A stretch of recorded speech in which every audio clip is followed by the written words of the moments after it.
There's a money lie that nearly 80% of Americans still believe, a lie your parents believed, your teachers believed, and you've probably built your entire financial life around. And you're going to be furious no one told you the truth sooner. But first, think about this.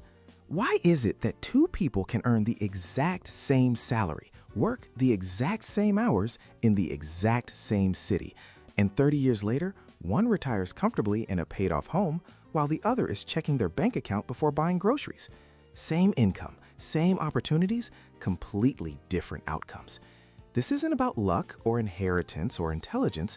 It's about a mental script, a program that was installed in your brain before you even knew what money was, and it's still running your life today. Here's the lie. Work hard, save money, and you'll be financially secure. Sounds reasonable, right? That's exactly the problem. It sounds smart. It feels responsible. Your parents said it. Your teachers repeated it. Society rewards it. But here's what nobody told you. The rules of money changed. In 1970, the average American home cost about $23,000. The median household income was around $9,800. That means a house cost roughly 2.3 times your annual salary. Today, the median home price is over $400,000. Median household income? About $74,000. That's nearly 5.5 times your annual salary. The math doesn't math anymore. Your parents' advice came from a world where a single income could buy a house, raise kids, and retire with a pension. That world is gone. But the advice? It's stuck around like a bad roommate who won't leave. Now, here's where it gets interesting, because there's a second group of people who were taught something completely different. And what they learned? It's almost the opposite of what you were probably told.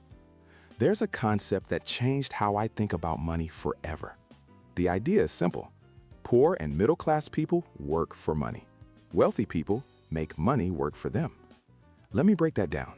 When you get a paycheck, what do most of us do? Pay rent, car payment, groceries, maybe a little savings. This is the rat race. You earn, you spend. You earn, you spend. For 40 years until you're too tired to keep running. But wealthy families teach their kids something different. They say, before you spend a single dollar, ask, can this dollar make me more dollars? They buy assets, things that put money in their pocket. Real estate that generates rent, stocks that pay dividends. The middle class? They buy liabilities they think are assets. A fancy car that loses value, a bigger house with a bigger mortgage, stuff that takes money out of their pocket. Same dollars, completely different destinations. But here's the part that really messed with my head. It's not just about what you buy. It's about something way deeper, something happening in your brain that you don't even notice. Your relationship with money was basically programmed by the time you were 7 years old. Think about it. Did your parents fight about money? You'd probably have anxiety around it. Did they never talk about it at all? You might feel shame or confusion when dealing with finances. Did they say things like, we can't afford that, or money doesn't grow on trees? You might have a scarcity mindset that makes you hoard cash instead of investing it. Here's a wild stat. Americans exposed to financial hardship in childhood are 50% more likely to carry credit card debt as adults, even when they earn enough to avoid it. It's not logical, it's psychological. And here's the kicker.